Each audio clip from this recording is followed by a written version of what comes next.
Good morning, dear students of class 12. Welcome to the English online learning class. And in today's class, we are going to further continue with the text of the lesson Enemy. In part 1 and 2, we had discussed about Dr. Sadao, childhood days, his father, and meeting Hannah, marrying her after the approval of his wife, the incident that day when Sadao and his wife, they were standing outside their house facing the beach, they found a man who had washed ashore was lying down. On a closer examination, they found that this man was a prisoner of war, an American prisoner of war, their enemy. Now the couple was in a dilemma whether to push this man back into the sea as the man was the enemy, or to bring him to the house, give him treatment, and then hand him over to the Japanese police. Like this, Dr. Sadao would be fulfilling his duty as a doctor as well as his duty towards his nation. They brought him to the house, but here they had to meet lot of opposition from the servants. Dr. Sadao began treating the prisoner of war. Here his wife Hannah gave her full cooperation. He asked his wife to assist him by giving the prisoner of war anesthesia. While she is giving anesthesia to the prisoner of war, she notices injury marks in his body, which makes her feel very sorry, as the man had been tortured by the Japanese soldiers. She felt even the general, who was very popular, was very cruel to his wife, and there was truth in the rumors. If he was so cruel to his wife at home, then how cruel he would be to the prisoners of war. And thinking about this, it made her shudder and feel sorry for the prisoner of war. Let us continue the lesson further. She hoped anxiously that this young man had not been tortured. It was at this moment she observed a deep red scar on his neck just under the ear. Those scars, she murmured, lifting her eyes to Sadao. But he did not answer. Dr. Sadao was so engrossed in his treatment that he did not listen to his wife. His full concentration was on the treatment. At this moment, he felt the tip of his instrument strike against something hard dangerously near the kidney. Although all thought left him, he felt only purest pleasure. He probed with his fingers, probed, searched. Delicately familiar with every atom of this human body, his old American professor of anatomy had seen to that knowledge. Ignorance of human body is the surgeon's cardinal sin, sirs. So this sort of training he was given in America. If a doctor is treating a person, a patient, with ignorance of human body, then that surgeon is committing a crime, a sin. He had thundered at his classes year after year. To operate without as complete knowledge of the body as if you have made it anything less than it is murder. So, an incomplete knowledge while treating a patient is like committing a murder and deserves punishment. So, such sort of perfectionist training he had got under his anatomy professor in America. And that is why today he was one of the reputed doctors in Japan. It is not quite at the kidney, my friend, Sadao murmured, so he used to refer his patients as friend. It was his habit to murmur to the patient when he forgot himself in an operation. My friend, He always called his patients, and so now he did, forgetting that this was his enemy. Then quickly, with the cleanest and most precise of incisions, the bullet was out. The man quivered, but he was still unconscious. Nevertheless, he muttered a few English words. So the operation was successful. "Guts," he muttered, choking. "They got my guts, Sadao," Hannah cried sharply. "Hush," Sadao said. He did not want any kind of disturbance. The man sank again into silence so profound, so deep, that Sadao took up his wrist, hating the touch of it. Now the realization that this man was an enemy. Yes, there was still a pulse so faint, so feeble, so weak, but enough, if he wanted the man to live, to give hope. But certainly I do not want this man to live. So again the dilemma. He is treating the patient, but at the same time, he doesn't want this man to live, as this man was their enemy. "No more anesthetic," he told Hannah. He turned as swiftly as though he had never paused, and from his medicines he chose a small vial, and from it filled a hypodermic and thrust it into the patient's left arm. Then, putting down the needle, he took the man's wrist again. The pulse under his fingers fluttered once or twice and then grew stronger. "This man will live in spite of all," he said to Hannah, and sighed. So the operation was successful and the man is going to live. This was the remark that the doctor made to his wife, Hannah, who was assisting him in the treatment. The young man woke up so weak, his eyes so terrified, when he perceived where he was, when he saw where he was. He was unconscious, but now he regained consciousness and he was scared.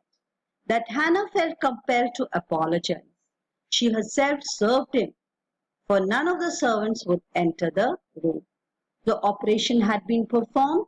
Now the post-operative care was to be given, and here Hannah assisted her husband again.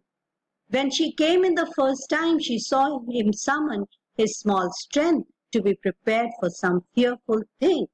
"Don't be afraid," she begged him softly. "How come you speak English?" he gasped. "I was a long time in America," she replied. She saw that he wanted to reply to that, but he could not, and so she knelt and fed him gently from the porcelain spoon. He ate unwillingly, but still he ate. So Hannah is serving food and she is taking care of the prisoner of war. Very tenderly. "Now you will soon be strong," she said, not liking him and yet moved to comfort him. Now you can see the dilemma. She doesn't like him, but at the same time, she is doing her best to comfort him. He did not answer.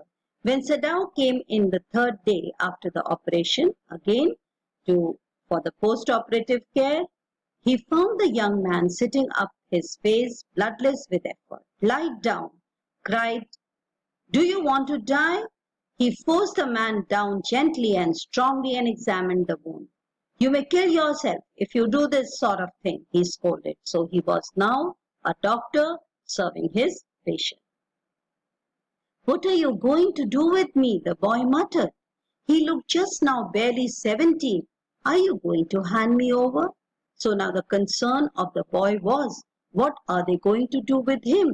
Will he be handed over to the police? For a moment Sadao did not answer. He finished his examination, then pulled the silk quilt over the man. "I do not know myself what I shall do with you. I ought, of course, to give you to the police. You are prisoner of war. No, do not tell me anything."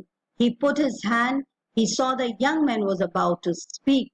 "Do not even tell me your name unless I ask it." So Dr. Sadao did not hide the truth, and the truth was that the prisoner of war was going to be handed over to the police after the treatment.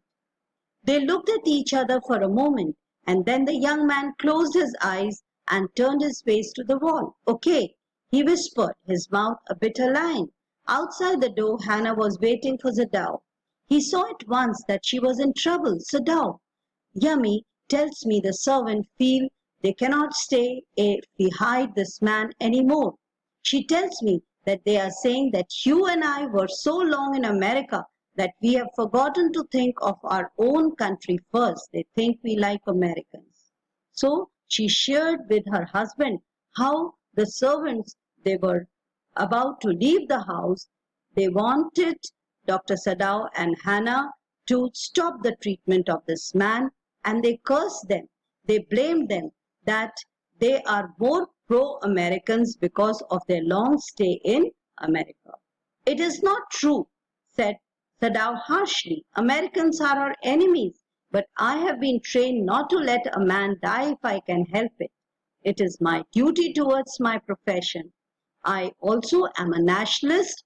Americans are my enemy. So he tried to explain to his wife. The servants can't understand that. No, he agreed. Neither seemed to be able to say more. Somehow the household dragged on. The servants grew more watchful. Their courtesy was as careful as ever, but their eyes were cold upon the pair to whom they were hired. So, although they were courteous, but they were not liking Dr. Sadao and Hannah's decision to treat the prisoner of war. It is very clear what our master ought to do, the old gardener said one morning. He had worked with flowers all his life, had been a specialist too in moss. For Dr. Sadao's father, he had made one of the finest gardens in Japan, sweeping a bright green carpet constantly so that not a leaf or pine needle marred the velvet of its surface.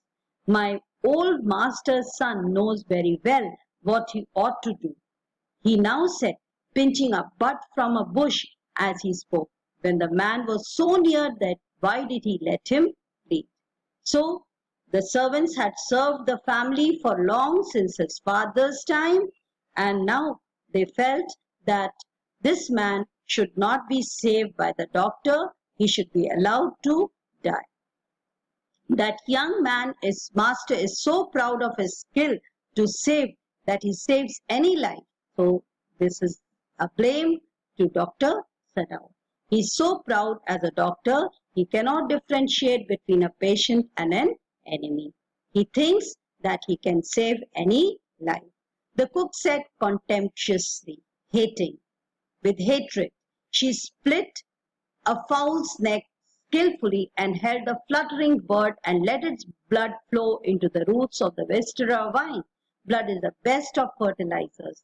The old gardener would not let her waste a drop of it. So they were working in unison so that the gardener could use the blood for the growth of the plants. And here it also refers that the blood of the American prisoner of war will be good for the growth of the nation. It is the children of whom we must think, Yami said sadly. What will be their fate if their master is condemned as a traitor? Yami felt that the family, the children were her concern. If the master was punished as a traitor, then the entire family is going to suffer because of doctor's decision. They did not try to hide what they said from the ears of Hannah. Means they were purposely wanting that Hannah should know as she stood arranging the day's flowers in the veranda nearby. And she knew they spoke on purpose that she might hear. That they were right she knew too in most of her being. But there was another part of her which she herself could not understand. It is the most sentimental liking of the prisoner of war. So she knew that the decision was wrong by Dr. Sadao. But at the same time, she was felt as a human being, she had concern for the prisoner of war. Anyway, let me tell you that my name is Tom. She had only bowed her little distant bow. She saw hurt in his eyes, but she did not wish to assuage it. Indeed, he was in great trouble in this house. At the same time, she was taking care of the prisoner of war.